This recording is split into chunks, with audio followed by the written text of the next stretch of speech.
శివ పార్వతి కళ్యాణం జగమంతా మంగళధ్వనం దేవతలందరూ సాక్షిగా దివ్యమైన ఈ బంధం తపస్సు ప్రేమ కలిసినప్పుడు సృష్టి అంతా హర్షం శివశక్తులు ఏకమైతే వెలుగుతుంది విశ్వం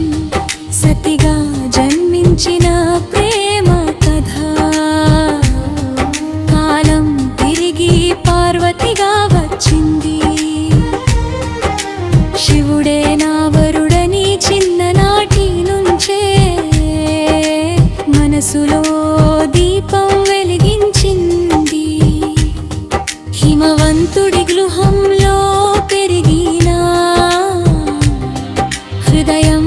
మాత్రం శివుడికే అంకితం పెళ్ళి అనేది సాధారణం కాదు దివ్యమైన ఒక సంకల్పం శివ పార్వతి కళ్యాణం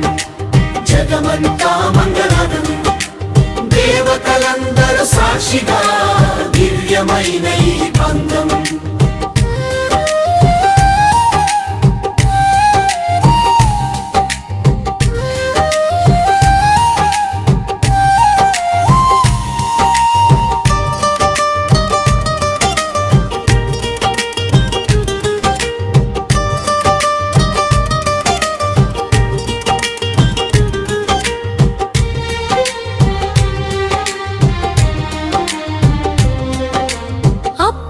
శివుడు లోకాన్ని విడిచి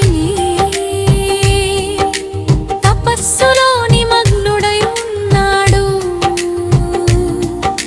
భౌతికమైన బంధాలన్నీ వదిలి అంతర్ముఖంగా జీవించాడు దేవతలందరూ ఆలోచించి లోక రక్షణ కోసం ప్రయత్నించారు దేవుడు బాణం సంధించినప్పుడు మూడో కన్నుతో అతడిని భస్మం చేశాడు అయినా పార్వతి వెనక్కి తగ్గలేదు తపసే తన శక్తిగా మార్చుకుంది కఠినమైన దీక్షతో రోజులు గడిపి శివుని హృదయాన్ని తాకుకుంది ఆమె భక్తి చూసిన శివుడు ఆ ప్రేమలో నిజం గుర్తించాడు శక్తి లేక శివుడు శూన్యం అనుభవంతో అంగీకరించాడు దేవలోకం మొత్తం వెలుగుల్లో మునిగింది వేద మంత్రాలు గాలిలో మార్మోగింది బ్రహ్మ విష్ణువులు ముందుండగా దివ్యమైన వేడుక ప్రారంభమైంది శివ పార్వతి కళ్యాణం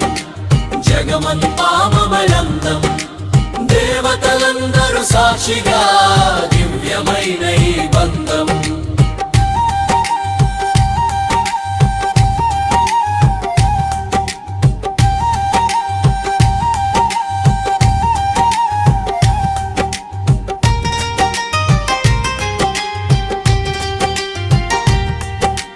పుష్పవర్షం కురిసిన వేళ గంధర్వగానం వినిపించింది శివుడు పార్వతిని వరించగా లోకం అంతా ఆనందించింది కైలాసం సాక్షిగా నిలిచింది దేవతలందరూ హాజరయ్యారు ఈ కళ్యాణ ఘడియలో సృష్టి అంతా మంగళమైంది శివ పార్వతి కళ్యాణం భక్తులకు పరమానందం ప్రేమ తపస్సు కలిసినప్పుడు